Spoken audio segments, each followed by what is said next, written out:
লারিন কোনাডা আকাশের সবচেয়ে নিকটবর্তী জনবসতিপূর্ণ স্থান, যেখানে মানুষ মেঘের উপরে বসবাস করে। 5100 মিটারের এই চরম উচ্চতায় বাতাসের ঘনত্ব খুবই হালকা এবং এখানকার স্থানীয়রা স্বাভাবিকের চেয়েও 50% কম অক্সিজেন নিয়ে বসবাস করছে। তাদের দেহ আমাদের চেয়েও 2 গুণ বেশি রক্তকণিকা তৈরি করার জন্য বিবর্তিত হয়েছে। এই অনুর্বর জমিতে বায়ুর চাপ কম থাকায় একটি গাছও এখানে বাঁচতে পারে না। পেরুভিয়ান আন্দিজের এই শহরটি ইউরোপের সর্বোচ্চ শৃঙ্গ মন্ট ব্ল্যাঙ্কের থেকেও প্রায় 3000 মিটারের চেয়েও বেশি উঁচুতে অবস্থিত।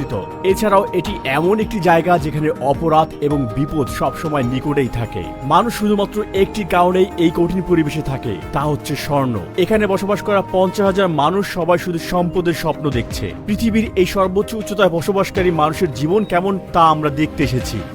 থামুন থামুন, এখানে থামুন। হ্যাঁ, নামিয়ে দিন। আমাকে একটি ট্যাঙ্ক দিন, অক্সিজেন ট্যাঙ্ক দিন। কষ্ট হচ্ছে। সমুদ্রপৃষ্ঠে অভ্যস্ত কোনো মানুষের জন্য একদিনে 2000 মিটার উপরে আরোহণ অসুস্থতার কারণ হতে পারে, যেখানে আমরা ইতিমধ্যে ওই উচ্চতার দ্বিগুণ আরোহণ করেছি। অবশ্যই। মাথা ব্যথা, আবছা দেখা, এছাড়াও কাশি এবং শ্বাসকষ্টের কারণও হতে পারে। দ্রুত উচ্চতায় উঠলে আপনার ফুসফুসে তরল পানিও জমতে পারে। এমত অবস্থায় তাৎক্ষণিক সাহায্য চাওয়া অত্যন্ত গুরুত্বপূর্ণ। অধিক উচ্চতায় উচ্চমাত্রার শ্বাস প্রশ্বাসের ফলে দ্বিগুণ পানি খরচ হয়, তাই এই অবস্থায় নিজেকে হাইড্রেট রাখা খুবই গুরুত্বপূর্ণ। আপনারা নিশ্চয়ই দেখতে পাচ্ছেন এখানের উচ্চতা কত। এই পর্বতটি মেঘের সমান উঁচু। এখন আমরা মেঘের উপর দিয়ে চলে যাব। আমাদের নিয়ে চিন্তা করবেন না, আমরা ঠিক আছি। উচ্চতা বৃদ্ধি পাওয়ার সাথে সাথেই আমরা এটা দিয়ে শ্বাস নেব।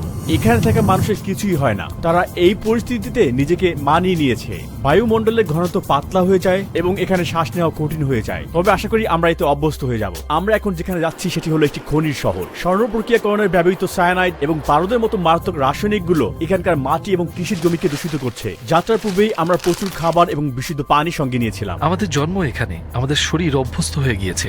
রক্তের স্বাভাবিক অক্সিজেনের মাত্রা 95 থেকে 100 হওয়া উচিত, আর এটা 80 এর কম হলে শরীরের গুরুত্বপূর্ণ অঙ্গগুলোর ক্ষতি হতে পারে। আমি অক্সিজেন গ্রহণের মাধ্যমে বর্তমানে থাকা 72%কে স্বাভাবিক করার চেষ্টা করছি, কিন্তু এটা অস্থায়ী সমাধান, কারণ প্রতি মিনিটেই আমরা উপরের দিকে যাচ্ছি। এই শহরটি মূলত মাইলের পর মাইল বজ্র দ্বারা বেষ্টিত। মনে হচ্ছে জায়গাটি তৈরি হয়েছে ময়লা এবং আবর্জনা ফেলার জন্য। এখানে পৌঁছানোর সঙ্গে সঙ্গে প্রচুর গন্ধ আমার নাকে লাগতে শুরু করলো। আমরা এখন লারিন কোনাডায় এবং গাইড আমাদের জন্য অক্সিজেন ট্যাঙ্ক সেট আপ করলো। এই হোটেলটির নাম কি? সিয়েলো মানে আকাশ। প্রথমে 5 মিনিটের জন্য অক্সিজেন গ্রহণ করুন, এরপরে একটু বিরতি নিন, এরপরে আবার 5 মিনিটের জন্য অক্সিজেন গ্রহণ করুন। আপনার প্রচুর বিশ্রাম দরকার। এই উচ্চতায় শরীরকে মানিয়ে নিতে হবে, তাহলে শক্তি ফিরে পাবেন। গাড়ি থেকে নামার পর আমার চোখে ঝাপসা দেখেছিলাম। আমার মনে হচ্ছিল পড়ে যাব। এটা খুব স্বাভাবিক। অপরাধ, বিশেষ করে ছুরিকাঘাত এবং চুরি এখানে খুবই সাধারণ একটি ব্যাপার। মানুষ তাদের নগদ অর্থ এবং স্বর্ণ সাথেই রাখে, কারণ এখানে কোনো ব্যাংক ব্যবস্থা নেই। সুরক্ষার কথা ভেবে আমরা দুজন পুলিশ অফিসারকে আমাদের সঙ্গে রাখলাম। আমরা যেখানে যাই তারা সবসময় আমাদেরকে অনুসরণ করবে। হ্যালো, অনেক ধন্যবাদ। মার্কো আমাদের কোকো পাতার দোকানে নিয়ে যায়, কারণ মনে করা হয় এটি আমাদেরকে সুস্থ রাখবে। এটি একটি ঐতিহ্যগত অভ্যাস। কোকা পাতা, এটা হলো কোকা পাতা। তারা উচ্চতার অসুস্থতার প্রতিকার হিসেবে এটি ব্যবহার করে থাকে। তারা মুখের এক পাশে 3 থেকে 4টি পাতা চিবিয়ে খায়। এই পাতা বেশিরভাগ দেশেই অবৈধ। এগুলো এক ধরনের ঘুম ঘুম ভাব তৈরি করে, যা ব্যবহারকারীকে শিথিল হতে সহায়তা করে। এটা খুবই ভালো। একজন পুলিশ কর্মকর্তাটি বহন করলে ভালো হবে। আমরা একটি ব্যস্ত এবং ক্লান্তিকর দিন শেষ করলাম, তাই আগামীকাল শহরটি ঘুরে দেখব। সূর্য উঠলে আমরা লারিন কোনাডার কেন্দ্রে আসি। পুলিশ কর্মকর্তারা আমাদের সাথেই আছেন। আশেপাশে এলাকা, ক্যাফে এবং বাজার লোকজনে পরিপূর্ণ। যদিও মাত্রই ঘুম থেকে উঠেছি, কিন্তু আমার শরীর অনেক ক্লান্ত। মনে হচ্ছে বেশ কয়েকদিন আমি বিশ্রাম নেইনি। মাথা ঘোরা এবং বমিভাব নিয়ে আমার হাঁটতে খুব কষ্ট হচ্ছে। আর্দ্র বাতাস আমার গলা ব্যথা এবং ঠোঁট ফাটা বাড়াচ্ছে। সূর্যের আলো বাড়তে লাগলো এবং রাস্তার পাশের আবর্জনা আমাদের দৃশ্যমান হলো। যদিও এখন গ্রীষ্মকাল, তবুও এখানকার ভূমি হিমায়িত।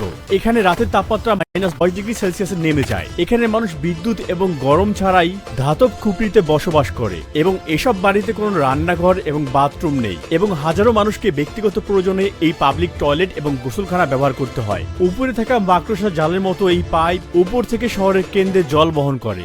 আমাদের সাথে সাক্ষাৎ হওয়া কেউ এখানকার স্থানীয় বাসিন্দা নয়। তাদের বেশিরভাগই খনি থেকে সম্পদ খোঁজার স্বপ্ন নিয়ে পেরুর অঞ্চল থেকে এখানে এসেছে।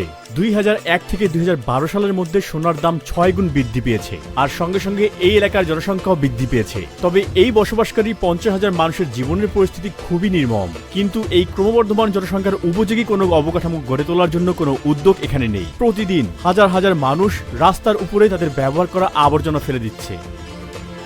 এগুলো দেখার এখানে কেউ নেই। সবাই নিজের মতো চলছে এখানে। সবচেয়ে ভয়ঙ্কর সমস্যা হলো পয়নিষ্কাশন ব্যবস্থার অভাব। ময়লা পানি সবার সামনেই রাস্তার উপর দিয়ে বইছে।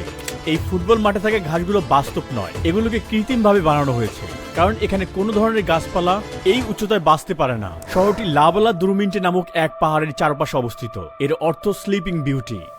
আপনি কি এখানে একজন মহিলাকে দেখতে পাচ্ছেন? ওই হলো মাথা, আর এদিকটা শরীর। সে ওখানে ঘুমিয়ে আছে। শহরটি তার বিশৃঙ্খল ধূসর কাঠামো নিয়ে আকাশে মিশে গেছে। প্রতিদিন সকালে শ্রমিকরা খনিতে পৌঁছানোর জন্য পায়ে হেঁটেই কয়েক কিলোমিটার পথ পাড়ি দেয়। বিপজ্জনক গ্যাসে ভরা এই চ্যানেলের ভিতরে কাজের পরিবেশ অত্যন্ত কঠিন। এই শহরটিকে দ্য ডেভিলস প্যারাডাইসও বলা হয়, কারণ এটি এমন একটি শহর যা অবৈধ কোম্পানিগুলো দ্বারা শাসিত। সুড়ঙ্গের কাছাকাছি এমন কিছু চিহ্ন রয়েছে যেখানে অনুমতি ছাড়া প্রবেশ করলে গুলি করার নির্দেশ দেওয়া হয়। যাই ঘটুক না কেন, আমরা ভিতরে প্রবেশের জন্য প্রতিজ্ঞাবদ্ধ। দেখতে চেষ্টা করব ভিতরে কি ঘটছে, কিন্তু আমার বন্ধু বলল তারা হয়তো সেই সুযোগ দেবে না। ওই দেখুন মহিলা। ওই মহিলাটি ওখানে একাই কাজ করছে, অবশিষ্ট থাকা জিনিস সংগ্রহ করছে। হ্যাঁ, নারীদের খনিতে কাজ করা নিষিদ্ধ। স্থানীয়রা বিশ্বাস করে এতে স্লিপিং বিউটি ঈর্ষান্বিত হয় এবং ভূমিকম্পের মতো বিপর্যয় আসতে পারে যদি কোনো মহিলা তার স্বর্ণ স্পর্শ করে। খনি থেকে ফেলে দেয়া বজ্র পাথরের সোনার সন্ধান করে তার জীবিকা নির্বাহ করে। আর এই ধরনের কাজ করা শিশুদের গালে ফ্রস্ট বাইটের দাগ দেখে খুব সহজেই শনাক্ত করা যায়। ক্যামেরা সহ বিদেশি হওয়ার কারণে আমি সবার মনোযোগ আকর্ষণ করছিলাম। এই পয়েন্টের পরে ক্যাপচার করার জন্য আমার ফোন মার্ককে দিয়েছিলাম। শুকনো ফুল, ফল এবং অ্যালকোহলের বোতল দিয়ে সজ্জিত খনির স্থানের কাছাকাছি এই মূর্তিগুলো পাহাড়ের দেবতাদের প্রতিনিধিত্ব করে। শ্রমিকরা দুর্ঘটনা থেকে সুরক্ষা পেতে এবং সোনার সন্তানের সাফল্য পেতে প্রার্থনা করতে এখানে আসে। উন্নত দেশগুলোর তুলনায় এখানে বিস্ফোরণ, ছাদ ধসে পড়া এবং গ্যাস বিস্কিয়ার মতো ঘটনা প্রায় 25 গুণ বেশি ঘটে।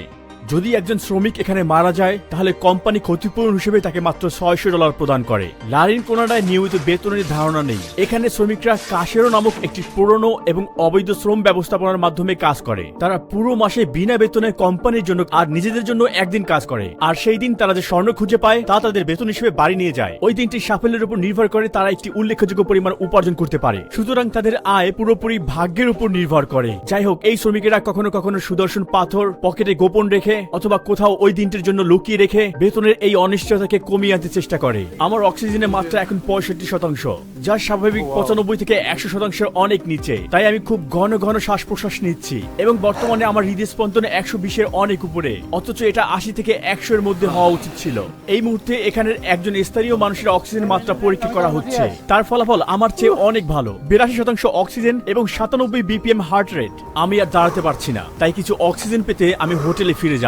ঠান্ডা থেকে মুক্তি পেতে আমাকে সবসময় এই কোটটি পরে থাকতে হচ্ছে। এখন আমরা শহরের বিপজ্জনক রাত ঘুরে বেড়াবো এবং কিছু খনি শ্রমিকদের সাথে কথা বলার জন্য কিছু সময় অপেক্ষা করব। চলুন প্রথমে এই স্বর্ণ উত্তোলনের পিছনের গল্প শুনি। 8 গ্রামের একটি স্বর্ণের রিং উৎপাদনের জন্য প্রায় 20 টন বজ্র তৈরি হয়। পাহাড়ের চূড়ায় স্বর্ণের সাথে তোলা পাথরের কারণে একটি অ্যাসিড হ্রদ তৈরি হয়েছে।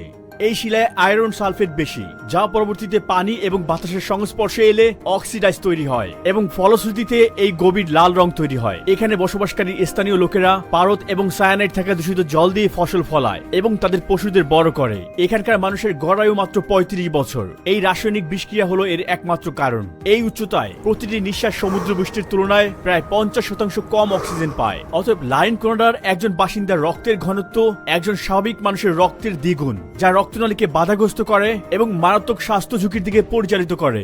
একটি কঠিন দিন পার করে খনি শ্রমিকেরা শহরের কেন্দ্রে ছুটে আসছে। এই শহরের মাত্র কয়েকটি রাস্তায় বিদ্যুৎ রয়েছে। সকল শ্রমিকেরা এখন এখানে, তারা বাজার করছে এবং একে অপরের সাথে কথাবার্তা বলছে। এখানে সবকিছুই বিক্রি হচ্ছে, স্ট্রিট ফুড, জামা কাপড়, ঘরের জিনিসপত্র, আপনি যা চাইবেন তাই পাবেন। এখানে বাচ্চারা গভীর রাত পর্যন্ত বাইরে খেলছে। ও মাই গড, দেখো কত সুন্দর ক্যামেরা। তার বয়স কত? 12 বছর। এখানে আশেপাশে কোথাও প্রাথমিক বা মাধ্যমিক বিদ্যালয় আছে? না। স্কুল কি অনেক বড়? অতটা বড় নয়। ওখানে উচ্চতর ডিগ্রি আছে?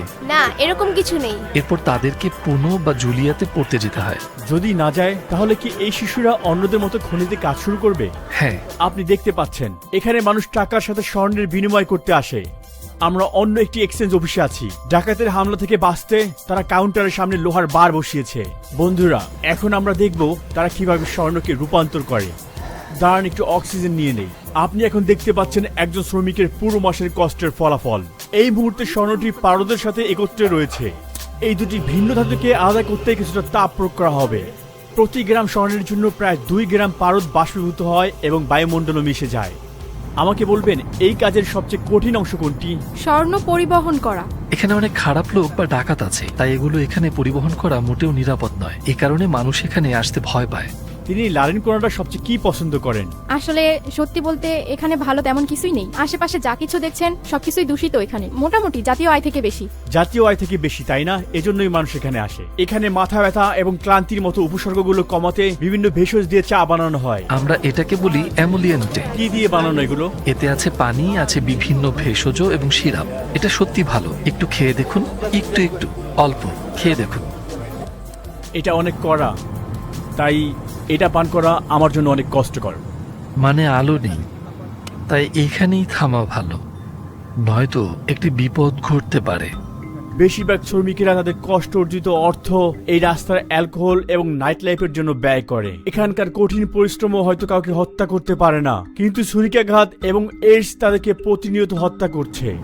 এই রাস্তায় শ্রমিকদের জন্য বার, নাইট ক্লাব এবং আরো অনেক ভোগের সামগ্রী রয়েছে যাতে শ্রমিকেরা মগ্ন থাকেন। আমরা এখন এই শহরের মানব পাচার, ডাকাতি এবং হত্যার কেন্দ্রে রয়েছি।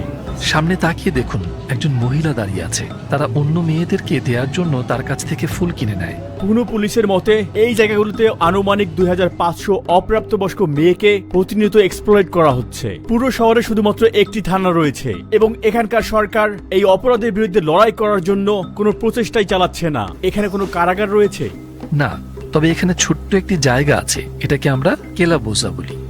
এখানে মনে হয় কোনো হাসপাতালও নেই, তাই না? হ্যাঁ আছে, কিন্তু ছোট, খুবই ছোট। মনে হয় সব মিলিয়ে 2 থেকে 3টি রুম। আমরা একজন শ্রমিকের সাথে কথা বলেছি যিনি 12 বছর যাবত এই পেশায় নিয়োজিত আছেন এবং এই শহরের একমাত্র জিমের মালিকও তিনি। তীব্র পরিশ্রমের পর শ্রমিকেরা এখানে এসে ব্যায়াম করে। রামিরো এখানকার ভাগ্যবান শ্রমিকদের মধ্যে একজন। আপনার জীবনে পাওয়া সবচেয়ে বড় স্বর্ণের দানার ওজন কত ছিল? 200 গ্রাম। ওহ, দারুণ। সে বলেছে একটি স্বর্ণ থেকেই সে 200 গ্রাম পেয়েছে। এটা সত্যি অনেক বড় স্বর্ণ। আপনি বিবাহিত? হ্যাঁ, আমাদের 3 সন্তান আছে, তারা বিশ্ববিদ্যালয়ে পড়ে। আপনি সন্তানদের খনিতে কাজ করার পরামর্শ দিবেন?